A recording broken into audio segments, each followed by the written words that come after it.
Vamos dizer assim, uma formação de continuidade do nosso movimento espírita, porque eu passo, você passa, todos nós passamos, e os jovens que vão dar continuidade ao nosso movimento espírita. Então, é uma maneira de dinamizar as nossas reuniões públicas. Isso não quer dizer que não são dinâmicas, mas assim, mas com uma cara de jovem, alegre, sabe? Uma cara até para que os jovens que assistem, né, se sintam identificados também, ali, né? Também, aquele jovem. Porque assim, você agora me fez lembrar assim, vamos fazer agora uma diferença do jovem espírita e da juventude espírita.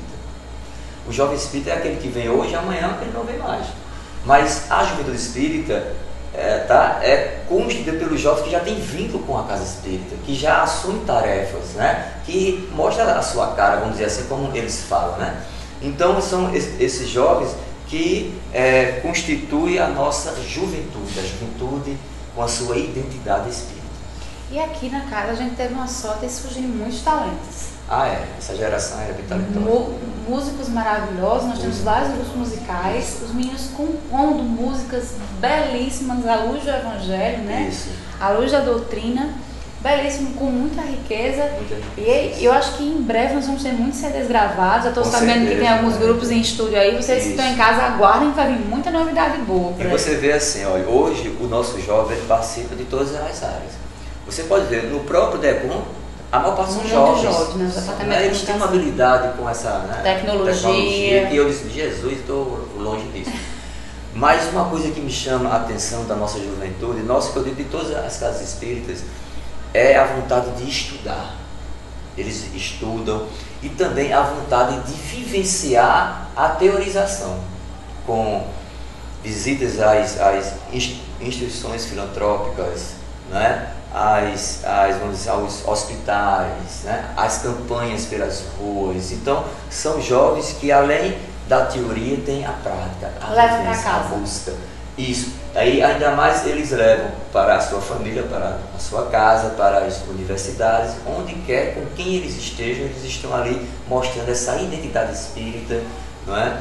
Que, vamos dizer assim, eu sempre digo assim, né? Que vocês são diferentes, né? Diferentes nessa energia, nessa pujança, né, que eles têm de ir e de vivenciar e participar dessa construção desse mundo que há de chegar, que é o mundo de regeneração. Que maravilha.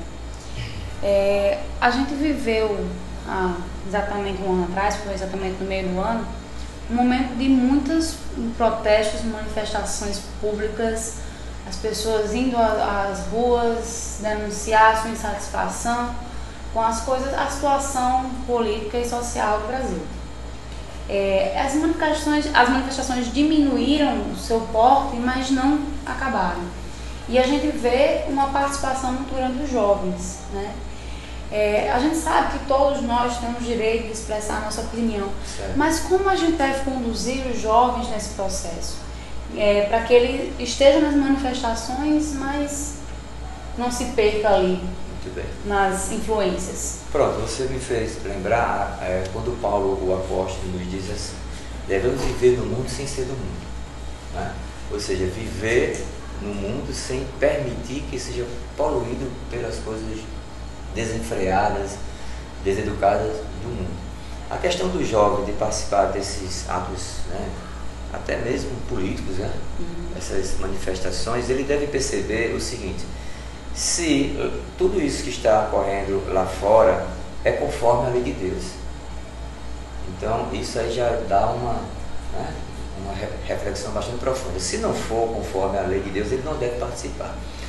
Dentro das nossas aulas, né, aí vem o módulo Conduta Espírita e Vivência Evangélica, nós conversamos sobre tudo isso, esclarecemos. Nós não vamos dizer se ele deve ou não participar. Aí já entra o direito dos pais, porque é fora da casa espírita. Então, é necessário que a gente comece a separar o que é uma ação do nosso movimento espírita da juventude, né? E o que é uma ação do mundo. Então, aí, assim, se nós não vamos participar daquilo que não é conforme a lei de Deus, né? Que gera violência, tudo isso que a gente sabe, bagunça, desrespeito. Então, a juventude o espírita não vai participar, mas se for tudo conforme a lei divina, que não chega a transgredir a lei divina, vamos participar. Para o jovem, aí vem o jovem, é espírita, mas ele não está na juventude espírita, ele está fora, convivendo, né, de uma forma social. Aí vem os pais que devem orientar. Nós aqui esclarecemos, damos essa orientação, o que eu estou já colocando agora, mas aí ele tem que já perceber o que é que ele aceita ou não participar, e ele é livre. Mas aí não é uma ação nossa, é uma ação que ele escolhe participar. E o que vem mostrando essas manifestações é algo que nos entristece, né? Porque eu vejo que você, para reivindicar os seus direitos, você tem que cumprir primeiro com os seus deveres. Se eu quero educação, eu tenho que ser educado. Entendeu? Então, o que a gente pode caminhar até um certo ponto é esclarecer como é que o Espiritismo, não é a minha opinião, segundo o Espiritismo, nos esclarece como nós devemos nos portar, viver no mundo sem ser do mundo, né? E Paulo, o apóstolo, nos diz: conhecer de tudo e retém aquilo que for bom, né? O próprio Sócrates diz assim, que tudo nós devemos avaliar se é útil, bom ou verdadeiro. Então entra nessa questão da relatividade de cada um. Mas aí eu vejo que os pais que devem acompanhar, porque é fora da casa espírita e não é uma ação do movimento espírita. Então, para orientar os seus filhos, aqui dentro nós esclarecemos, somente para finalizar, devemos participar de tudo aquilo que é conforme a lei de Deus. Eu costumo comentar muito um caso que no Evangelho Jovem, ano passado, na época das manifestações, a gente perguntou a um grupo de jovens qual era o posicionamento deles a respeito daquilo ali. E uma jovem me disse uma frase que eu achei assim muito pertinente, que ela disse assim: eu acho que a gente deve sim participar, reivindicar a melhoria, só que eu acho que de vez a gente levantar a bandeira do eu sou contra, a gente tem que levantar a bandeira do eu sou a favor. Eu sou a favor da paz, eu sou a favor da melhor educação, eu sou a favor da melhor saúde, para que a energia que vibra em nós seja uma energia positiva. Exatamente. E não uma energia negativa. Perfeito. Eu acho uma consciência de uma jovem espírita, né, que eu acho que é basicamente isso. A gente tem que se posicionar a favor das coisas e não contra. Né? E aí, pegando o gancho disso aí, dessas manifestações, desse sentimento dos jovens, a gente vê nesses jovens hoje atualmente uma ansiedade, uma revolta, né, pelas coisas, até nas mínimas coisas. Né? Às vezes o não que o pai diz é uma revolta, é uma angústia, uma raiva tão grande. E talvez seja, acho que é a fase mais difícil de se trabalhar perdão. Como é que você aceita o não, né? Como é que você entende o não, como é que você perdoa aquele que naquele momento você entende que está lhe magoando, que está lhe ferindo. Como é que vocês que estão participando, eu digo tanto como coordenador da evangelização, né, do departamento, mas como professor também, que você convive com jovens fora do meio espírita. Então, como é que se ensina, como é que se passa essa noção de perdão, né, de não levar tudo tão a sério e dar a César o que é de César, as proporções devidas? Olha só, a nossa tarefa era não se circunscreve apenas à aula, mas a várias ações, né? Nós temos as aulas, nós temos as vivências, dinâmicas, reflexões, né? Os espaços de convivências, os intercâmbios com as demais juventudes, as visitas, as campanhas às instituições filantrópicas, aos hospitais, como falamos, e tudo isso vai criar um exercício em busca da sua transformação moral, da sua reforma íntima, não é? E aí nós apresentamos como proposta para todos esses tipos de situações a questão 625 do Livro dos Espíritos, né? Quando Kardec pergunta qual o modelo de guia mais perfeito que nós devemos seguir, a resposta eu acho linda: Jesus. Não é? Então, Jesus é o nosso modelo e guia. E aí, dentro dessas reflexões das vivências nossas, das convivências com adversidades, né? Apresentamos o Cristo para nos nortear qual a decisão que nós devemos tomar em determinadas situações. E o jovem tem refletido bastante sobre isso. Mas também, além disso, nós temos que dar o exemplo. Se tudo aquilo que nós teorizamos, né, passamos para eles tudinho, enfim, e eu como evangelizador não busco exemplificar, então como é que eu vou ser ponte, né, dos conhecimentos, dos valores, e aí vai ser realmente desencontro. Então, quando a gente propõe essa proposta do Evangelho do Cristo, né, com toda a sua trajetória, história para a juventude, e ele fazendo parte, né, dessa reflexão, dessa construção, dessa busca a curto, médio e longo prazo, né, porque aí cada espírito tem uma evolução espiritual diferenciada, né, não é uma uniformização. Com o passar do tempo, com a participação, né, nas atividades da arte, dos nossos encontros de juventude, na convivência com o evangelizador, com os trabalhadores da casa espírita, com a família, com os jovens, enfim, dentro desse contexto todo, com muita certeza, dentro desse tempo que é atemporal, ele vai se deparar com, vamos dizer assim, com essa prova, esse teste do perdão, como também não só do perdão, mas da doação, né, do ouvir, da confraternização, da irmandade, enfim, de todas essas virtudes, né, ele vai ter momentos, ele vai perceber isso. Poxa, eu era de um jeito, hoje eu sou, né, diferente, e isso tanto para o jovem como também adulto. Então, com as nossas ações, né, com os nossos planejamentos pedagógicos, didáticos, né, com as nossas atividades, ele vai perceber que vai ter um momento que ele vai perdoar. Até porque vai chegar um momento que ele vai precisar do perdão. Isso a vida nos coloca, né? Vamos dizer assim, esse jogo pedagógico, né? Ora você vai perdoar, ou outra hora você vai também pedir perdão. Então, dentro desse contexto, dentro dessa trajetória, tá? E dentro desse exercício, dessas vivências, vai ter um momento que ele vai perdoar, outro momento não. Ele vai ter um momento que a relação, porque aí nós estamos falando de relação, né? A relação familiar com o próprio primo, irmão, né, com os pais, esse perdão, né, essa compreensão, tá, essa flexibilização vai acontecer. Então isso é algo que ocorre naturalmente, né? Não tem algo assim, diz, agora você vai perdoar, não tem como robotizar isso, é algo muito espontâneo, muito natural dentro da sua trajetória.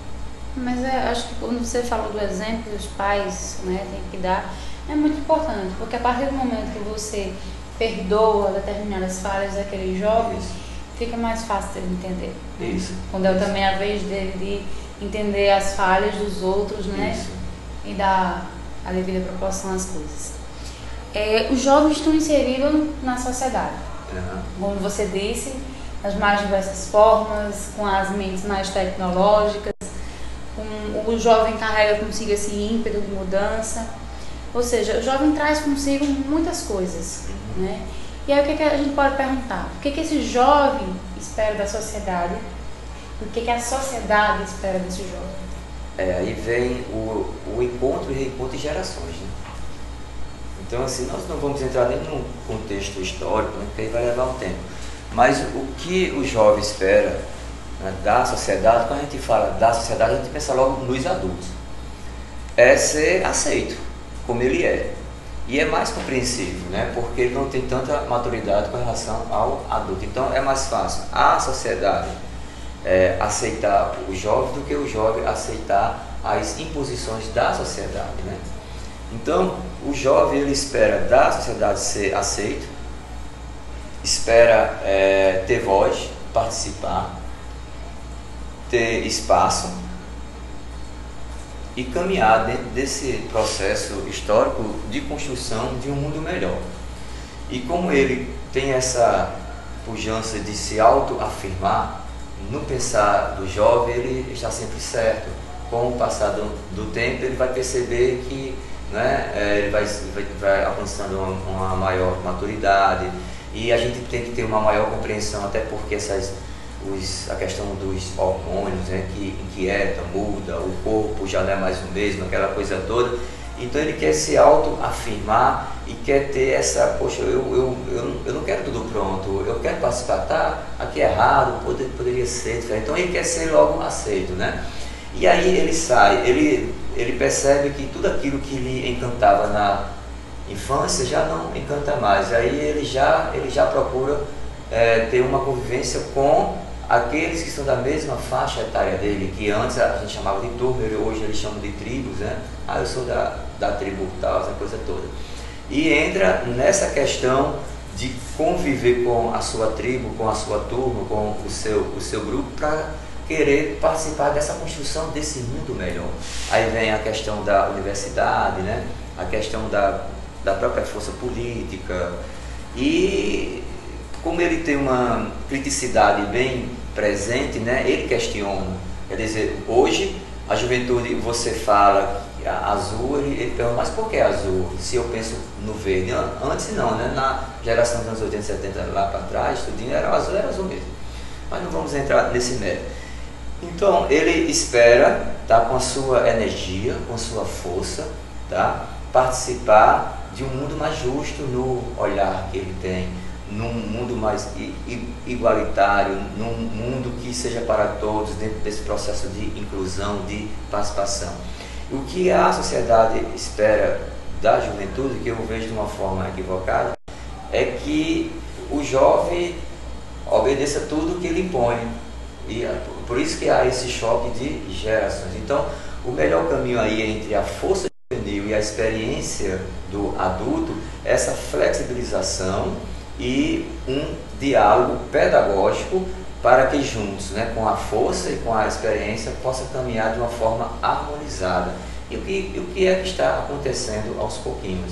Aos poucos a gente percebe essa aproximação da juventude com o jovem por um mundo melhor, né? Por um mundo em que todos participem e que sejam um só caminho, um só objetivo.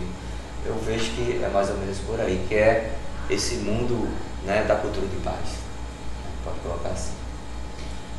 Com relação à reforma íntima, como é que a gente pode despertar nesses jovens a importância dessa reforma íntima?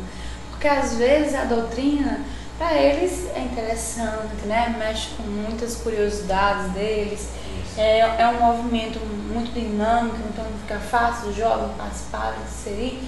Mas a doutrina, a partir do momento que você vai absorvendo os conceitos dela, ela exige de você uma reforma íntima.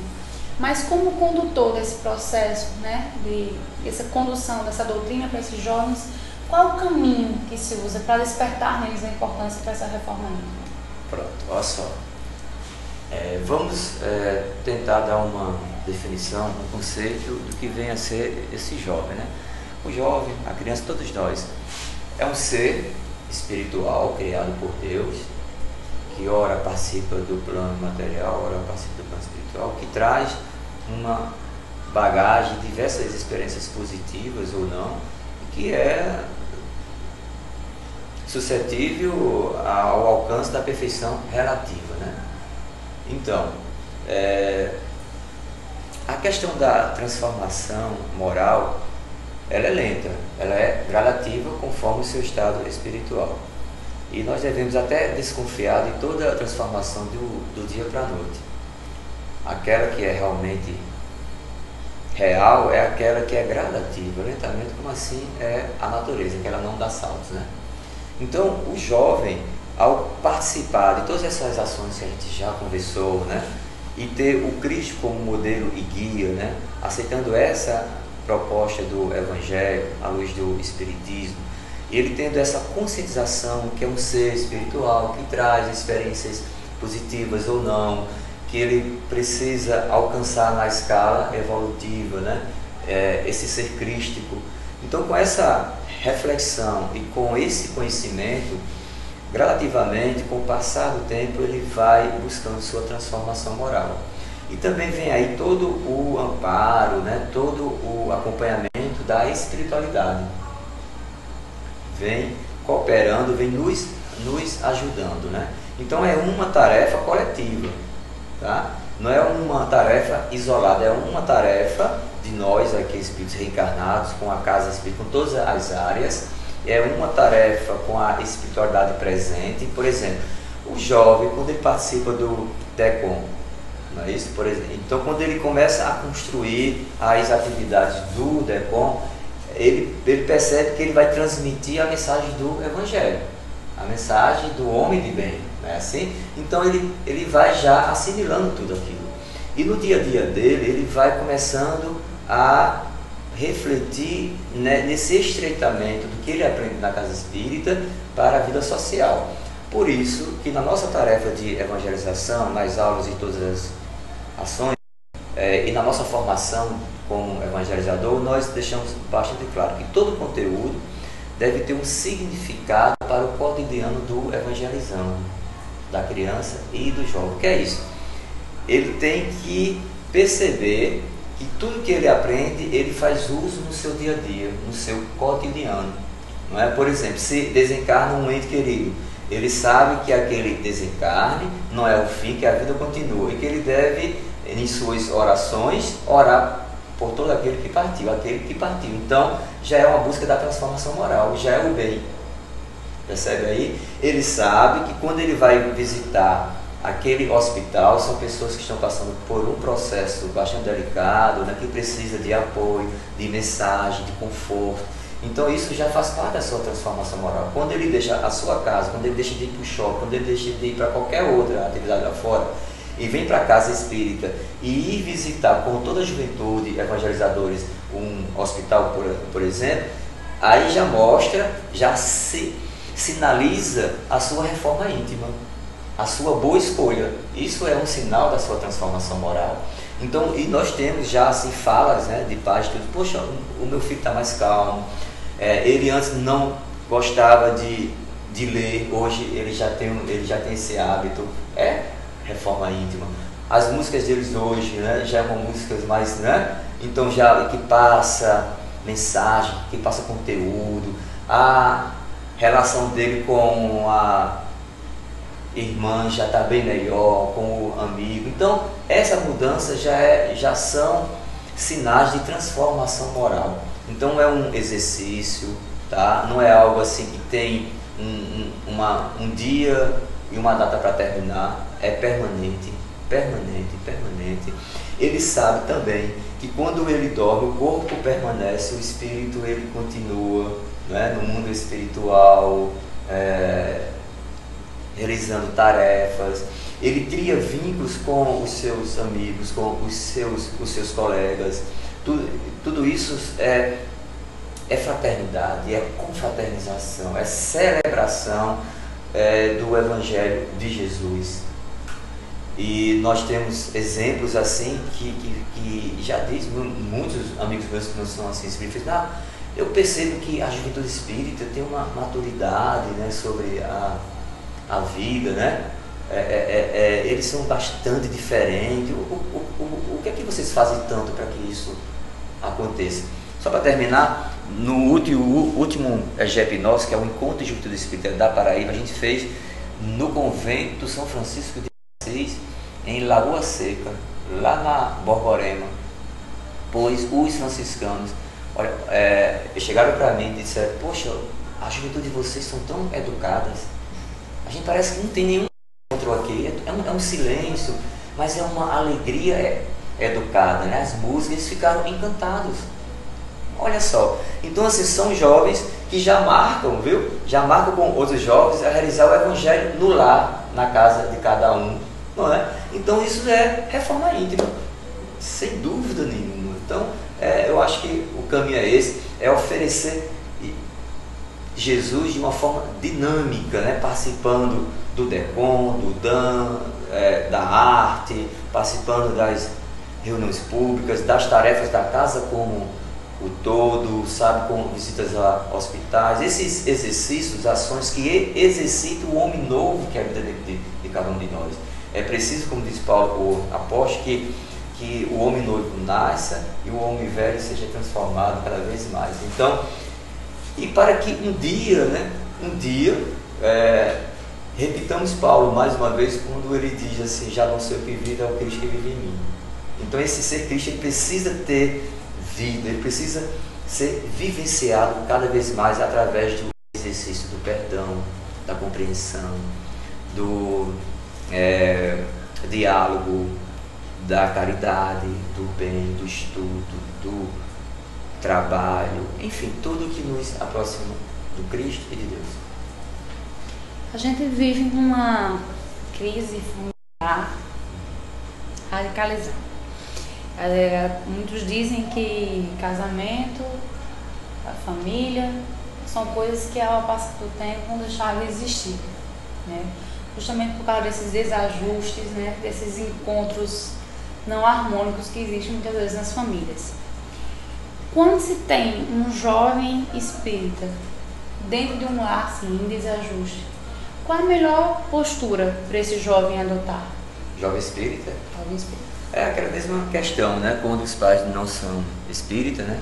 E não permitem, né, que o filho participe tudinho. Esse jovem são situações que até pode ser um peso para o jovem, né? Mas muitas das vezes a espiritualidade é uma sabedoria muito assim perfeita que coloca justamente esse filho numa maturidade espiritual bem mais do que os pais. Então é um espírito que veio ali para equilibrar até os pais, né? Então assim, esse jovem ele deve começar a realizar o evangelho no lar. Mas aí, os pais não são espíritas, os pais não querem participar. Ele deve fazer sozinho, seja num quarto dele, seja em qualquer espaço, num horário, mas que ele faça o evangelho no lar. Porque ali está toda a equipe espiritual que sabe que naquele momento aquele jovem vai começar o evangelho, né? Isso vai beneficiar a sua família, os vizinhos, todo o bairro. Eu fiz muito isso, né? A minha família, eu sou o mais novo de 11 filhos, o único espírita, e eu fazia sozinho, às vezes dentro do quarto, dentro do banheiro, mas eu fazia, eu não deixava de fazer, então isso vai ajudar muito. E também nas orações, né, do seu dia a dia, e com o seu exemplo de tudo que ele aprende na casa espírita. Mas eu tenho quase certeza, eu não sou profeta, mas vou dizer, se ele começar sozinho a realizar o evangelho lá, naquele mesmo dia, naquele mesmo horário, com certeza o ambiente familiar vai entrar, vai mudar para melhor, sem nenhuma dúvida, até porque o próprio Cristo disse, quando 2 ou mais estiverem unidos no meu nome, ali eu estarei. O evangelho lá é o convite para que Jesus se faça presente, para que esse ser Cristo nos acolha, nos abrace e todas aquelas energias pesadas sejam dissipadas, sejam afastadas. Isso aí é muito real, sabe? Então esse jovem que já tem, pelo que colocou assim, é um jovem, se é ele que tem que fazer, então já é um jovem que já tem conhecimento, né? Já tem conhecimento, então ele deve começar, né, com o seu dever, porque ele tem mais conhecimento do que os pais, vivenciar na sua família primeiro, com o evangelho no lar, sabe, com o seu exemplo de vida. Com certeza, com o passar do tempo, as coisas vão se harmonizar.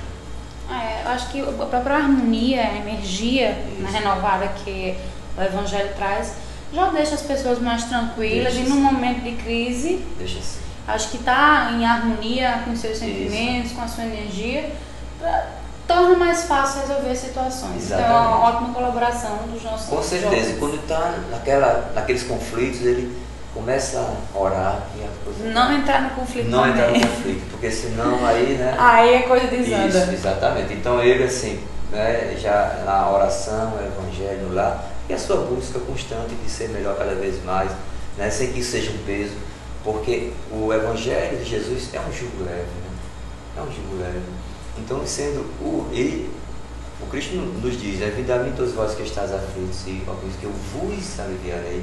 E ir ao Cristo é nessa caminhada, na oração, na vigilância, na busca constante de ser melhor, não é? Não é a santificação, mas é a busca de ser homem de bem, né? E essa santificação a gente pode utilizar como reforma íntima, né? Reformar-se nessa questão de ser cada vez mais melhor. Isso sem pressa, sabe? Cada um com seu ritmo, com a sua possibilidade, né? Com seu entendimento de vida, com a sua percepção, mas com certeza a espiritualidade vai lhe acolher e vai caminhar junto com você. Com certeza, não tem dúvida disso. E com relação aos jovens que são vítimas, né, que são reféns das drogas, de que forma a evangelização infanto-juvenil pode colaborar com esses jovens? Pronto, olha só.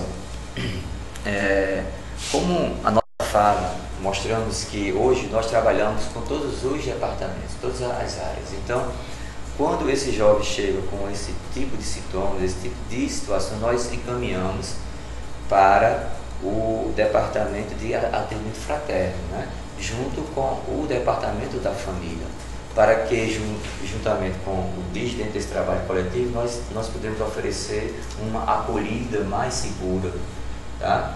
Então, e aí nós vamos planejar uma metodologia de atenção, tá? E de amparo a esse jovem que chega numa condição como essa.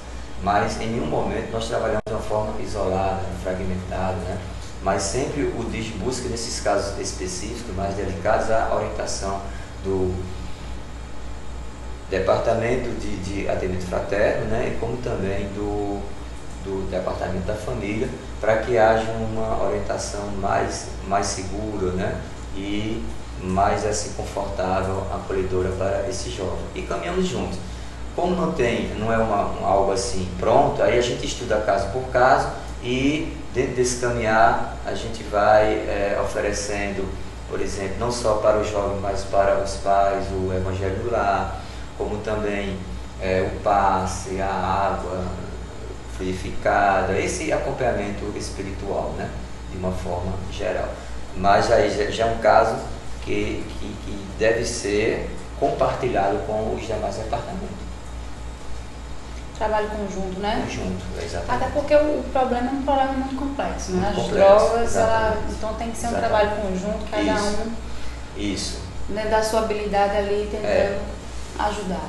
Diretamente quem assim acolhe primeiro momento é o departamento de atendimento fraterno, né? Faz todo um trabalho mais de orientação junto com toda a família. E o DIG vai também tendo essa acolhida. A gente percebe que cada vez mais os jovens eles têm uma liberdade maior, eles têm um espaço maior na sociedade. Como você comentou, no tempo dos nossos pais, dos nossos avós, o jovem não tinha espaço. Né? Você faz o que eu mando e acabou. Né? Era esse tipo de educação que a gente tinha. Só em olhar, né, já sabia. Já olhar, já escalava a criança. Certo. Hoje não, os pais são mais abertos, são mais comunicativos, existe um diálogo, existe uma comunicação mais eficaz, né? Uma troca de ideias.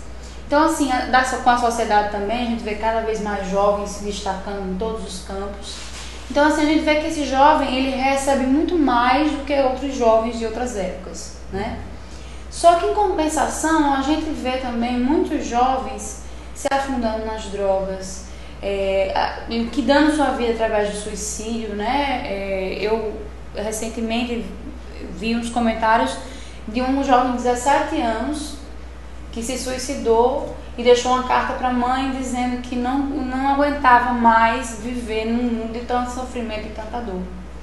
Então a gente vê que o jovem, por mais que ele tenha espaço, por mais que ele receba muitas oportunidades, ele ainda se perde nesses vícios, nessas coisas. Como é que a gente pode avaliar essa situação?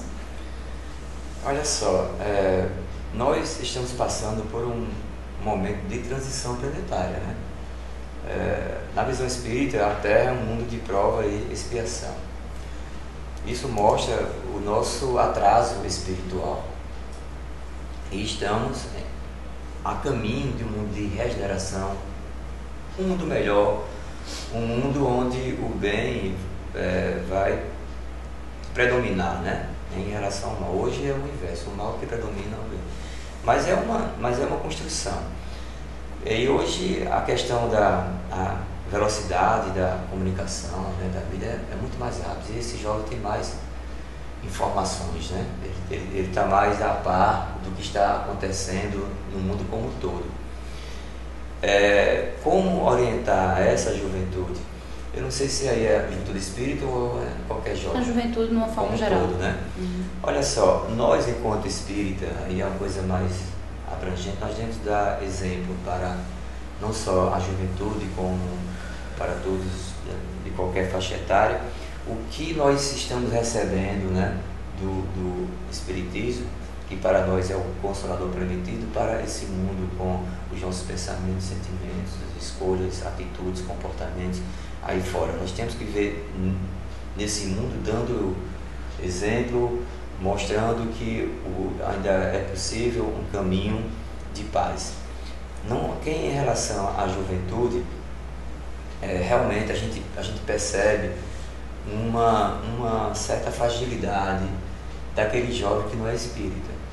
Eu digo isso porque eu sou professor de escola pública e vejo, teve certa feita um aluno chegou para mim e disse: professor, eu não quero mais viver desse mundo, eu quero ir para o céu, né? Na visão dele, eu disse: mas por que, meu filho, você não quer mais viver desse mundo? Porque esse mundo é um mundo de violência, e eu tenho certeza que lá no céu não tem violência. E eu disse: meu Deus, o que é que eu vou dizer agora para um jovem como esse, né? E aí eu procurei ter uma maior aproximação com o professor, educador, e conversar mais com ele, não só com ele, com a turma como um todo. Muitas das vezes eu tiro uns 10, 15 minutos para a gente conversar sobre a vida, sem nenhum cunho religioso, mas de uma forma bem ecumênica, enfim. E a gente percebe uma diferença entre a juventude espírita e aquela que não é espírita, porque a juventude espírita ele tem uma identidade espírita que lhe dá os saberes da reencarnação, da imortalidade da alma, da pluralidade dos mundos habitados, comunicabilidade com os espíritos, que ele é um espírito que vem reencarnando, enfim, né? Então tudo isso lhe dá um suporte, né? Um fortalecimento intelectual e moral muito grande. E o outro não, né? Assim, o outro que eu digo, não estou colocando nenhuma religião, eu estou colocando o outro que não tem esses conhecimentos que nós temos. Então ele tem esse olhar, vamos dizer assim, voltado apenas para esse mundo, que esse mundo cheio de violência, e que ele escuta da mídia que a violência aumenta mais, e dos adultos que esse mundo não tem jeito, vai piorar, né, muito mais, enfim. Então fica numa situação difícil. Vejo que o que nós espíritas, o que a gente pode colocar é orar pela juventude, fortalecer a nossa juventude cada vez mais e dar exemplo de tudo que aprendemos na casa espírita, né? Na questão da ética, na questão de cada vez mais vivenciar o bem, na questão de também, através de todo esse aparato que vocês têm aqui mediado, divulgar, não é? A boa nova, a boa notícia, né? A mensagem de paz, que esse mundo tem um caminho a ser percorrido, que é o caminho com Jesus. Tá? Mas cooperar por um mundo melhor e dar exemplo como espírita para essa juventude, mas também se estruturar cada vez mais para acolher essa juventude que estão chegando de um número bem maior às casas espíritas, abrir as portas para essa juventude, né? Caminhar junto com eles. E que esse jovem espírita, no meio dos jovens que não são espíritas, possam ter essa condição, essa conscientização de exemplificar Jesus. Né? Eu acho que o caminho é esse. E passar também otimismo, né? Otimismo. E dar exemplo nos nossos momentos de provações também. E de expiações também. Até mesmo, por exemplo, muitas das vezes que não é fácil, entre aspas, a perda de um ente querido. Nós, como espírito, temos que dar exemplo para quem não é espírita. Não é? Uma patologia qualquer, uma doença que alguém esteja passando, dá exemplo. Exemplo de também perdão, né? Exemplo de fraternidade, enfim. Eu vejo que o que é importante é exemplificar cada vez mais e ter essa firmeza, né? E essa convicção que estamos no caminho certo e mostrar que o mundo não é só sombra, não é só dor e sofrimento, né? Mas tem esse lado belo, esse lado maravilhoso, esse lado muito puro, que é essa vontade de ser melhor, de trazer Jesus dentro de uma proposta pedagógica que seja de inclusão para todos, respeito, de confraternização, fraternidade e a vivência do bem. Então, eu vejo que quem mais pode estar mais próximo do jovem é o próprio jovem. Entende? Nessa conversa, nas energias, nas festividades, né? No momento de lazer, enfim. Nossa juventude, onde quer que esteja junto com o adulto, deve levar para o mundo essa proposta do Evangelho de Jesus à luz do Espiritismo. E aliado à oração, nós temos que orar bastante. E se propor a visitar os amigos que não são espíritas, sabe? Sem nenhum proselitismo, mas com a exemplificação do bem.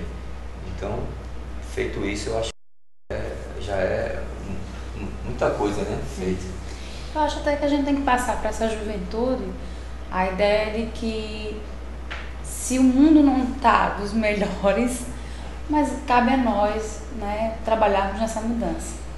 A gente não pode se furtar a essa obrigação. Com certeza. E se a gente for olhar a história, né, do mundo, evoluiu muito, né? Muito. Então, o bem hoje assim, está presente em todos os lugares. Né? Você falou agora do bem. Eu vi um videozinho esses dias que a Prefeitura de Recife tinha colocado umas câmeras de segurança espalhadas em alguns pontos principais da cidade. Certo. E na central de monitoramento, os policiais ali observando para ver qualquer movimento suspeito de ladrão e tal, eles começaram a ver o quanto o bem existe, mas não é visto. Mas não é divulgado.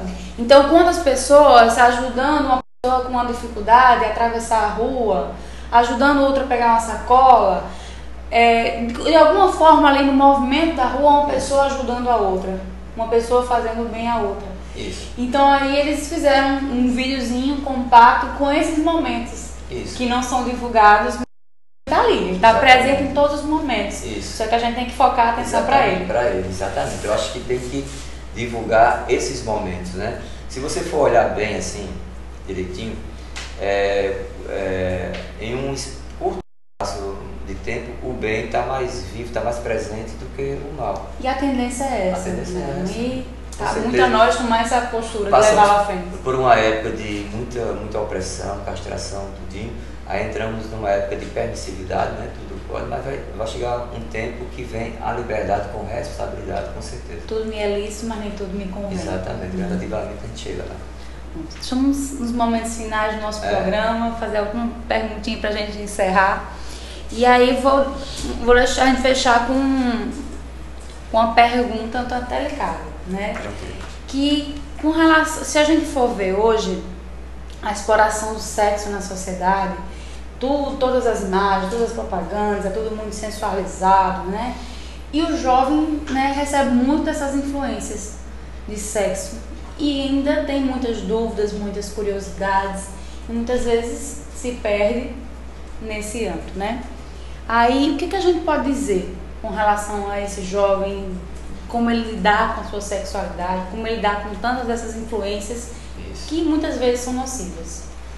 O sexo é uma fonte criadora de energia, né? São energias. Então, e conforme os nossos conhecimentos, o sexo é energia sublimada, né? Então, toda vez que você tem esse ato, você está recebendo energia e passando energia. O que a gente pode orientar quando o jovem ele sente essa grande necessidade, né, de exercer a função sexual, a nossa orientação é que ele comece um processo de canalização das energias. Canalizar essas energias com diversas tarefas e práticas. Por exemplo, a arte é uma fonte, é um caminho de canalizar essas energias, o esporte saudável, as tarefas em casa, na casa espírita, o trabalho, o estudo. Então, são canais de canalização dessas energias sexuais. Se ele canaliza, ele está, vamos dizer assim, gastando essas energias de uma forma educada e aquela vontade exacerbada, vamos falar assim, passa. Então, eu vejo que é só a maneira de como está sendo canalizada essas energias, né? Está sendo dado muita atenção. Isso. Então, isso aí, isso é a orientação que nós passamos, né? E que ele possa, no seu caminhar, que o ideal é que ele aguarde, né, o reencontro da sua parceira, da sua companheira, né? E aí ele possa seguir, né, na constituição da sua família. Isso não quer dizer que aquele jovem que fez antes, enfim, não tem problema nenhum, fez antes do dia, porque não é o ato em si, é o que vem depois do ato. Será que ele tem uma maturidade psicológica, né, para um envolvimento emocional. E a gente tem ainda uma cultura muito machista, né, e as meninas sofrem mais, né, com a questão do preconceito e tudo, e se prevenir com a questão das doenças, né, não é, vamos dizer assim, ter esse cuidado com os ficantes, né, entendeu? Porque eu costumo até brincar com todos eles, quem fica não vai para canto nenhum, né, você só faz ficar, cara, então presta atenção. Aí eles começam a rir. Então, mas como é que eu vou canalizar isso? Então é isso que eu estou dizendo, né? Ler um bom livro, vai ouvir uma boa música, vai para o teatro, um bom filme, o esporte, tarefa, aí você vai utilizando essa... E evitar os meios também que estimulam ficar pensando nisso, né? Isso, né? Exatamente. E a influência é muito forte, né? Dos filmes, novelas, da vida. Então eu vejo que esse acompanhamento dos pais é importante. Às vezes os pais não dão espaço para conversar sobre isso, né? Até mesmo pela sua própria formação. Mas conversa, é melhor que ele converse em casa com os pais do que lá fora. Lá fora é complicado, né? Entendeu? Um exemplo. E quando ele vai conversar muitas vezes lá fora, é com um jovem da sua faixa etária que às vezes não tem a maturidade também. Então um jovem com um jovem, aí você sabe. E às vezes, pelo menos o menino quer se autoafirmar, agora eu sou homem, né? Tem aquela coisa toda. Então, tem todo esse trabalho de acompanhamento que a gente propõe que ele faça essa canalização das energias com essas tarefas que a gente citou agora. Eu acho que é um bom caminho. Jovens, fiquem ligados aí para canalizar. Isso. Tem alguma coisa? Não, nós encerramos nossas perguntas. Eu vou falar sobre os comentários. A nossa amiga Tereza Limeira, ela comentou que inicialmente com relação ao evangelho, só ela era espírita e só ela fazia o evangelho em casa, mas que a vibração, a energia influencia a todos. E outra participação dela foi que ela colocou aqui: precisamos repensar junto aos nossos filhos o que realmente importa e é essencial na nossa vida, os valores morais. Exatamente. Então tá aí a contribuição da nossa amiga Tereza Limeira. Muito bom. Mãe de duas moças belíssimas. Nós temos, as filhas delas participam realmente da nossa... Que hoje são espíritas, né? Inicialmente só ela, mas agora as duas filhas também. A filha faz parte da coordenação de infância, é linda. Jovens atuantes e talentosos. Atuantes e talentosos, exatamente. Nós agradecemos alguma coisa? Assim? Não, nós acabamos nossas participações. Eu posso ler só isso aqui? Pode. Eu queria, assim, finalizar com essa mensagem, tá? Mostra o livro para câmera, para quem estiver em casa ver, já é uma sugestão de leitura. Maravilhoso, o livro Cântico da Juventude, psicografado pelo nosso querido irmão Raul Teixeira, que ele ama a juventude, tem um trabalho belíssimo com a juventude pelo espírito Ivan de Albuquerque, um jovem que desencarnou logo cedo. Então é lindo, ele começa com, olha só que coisa linda. Fica como dica de leitura aí para Juventude e Jesus. Amigo, tu que estás palmilhando as rodas da juventude com que o Criador homenageia-te as horas, pensa no bem que podes operar sob o olhar sublime de Jesus, o Mestre e o amor de nossa vida. Detém-te um pouco ante os mais multiplicados episódios por ele vividos e foge teu caráter de tal modo que possa segui-lo.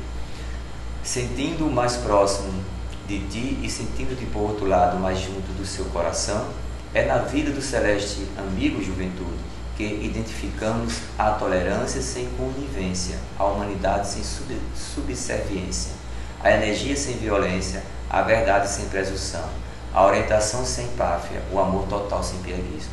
Observa, meu jovem companheiro, o que tanto há faltado nas relações humanas e medita nas razões de tanto sofrimento, de tantos dramas.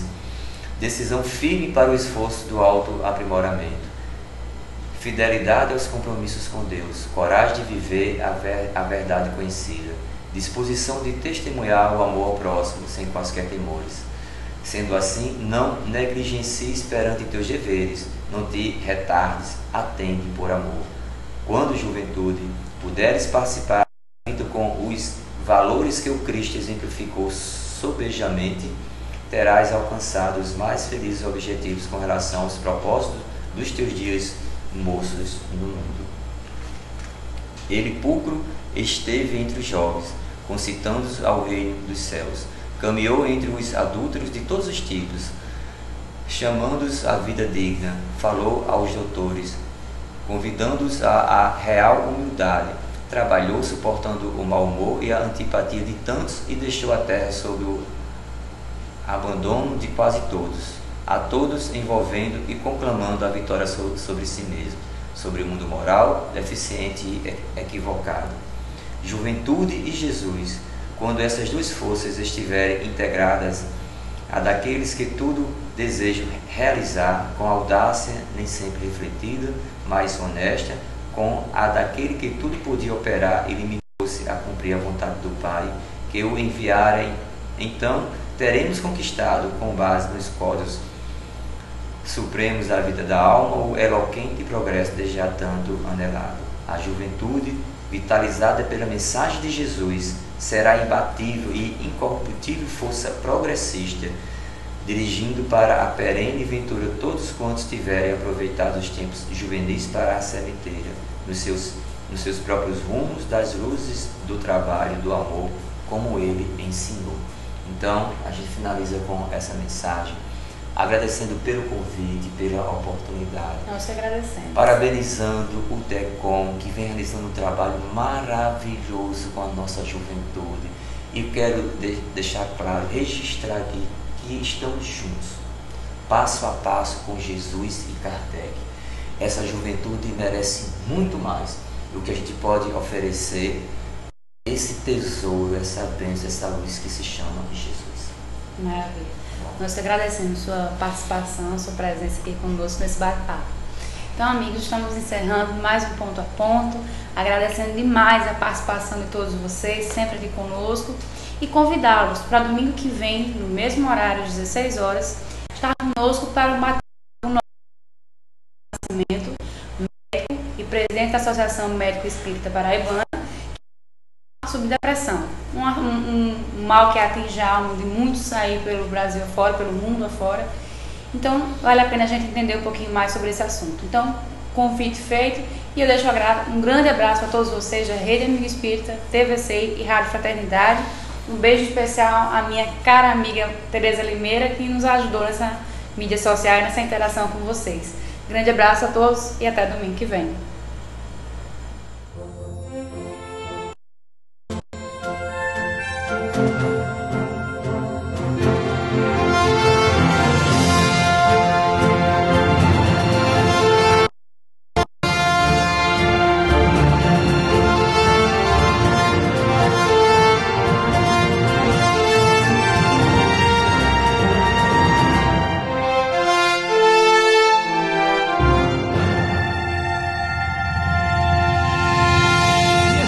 daqueles que deixaram pelo fenômeno da morte os ambientes do mundo material?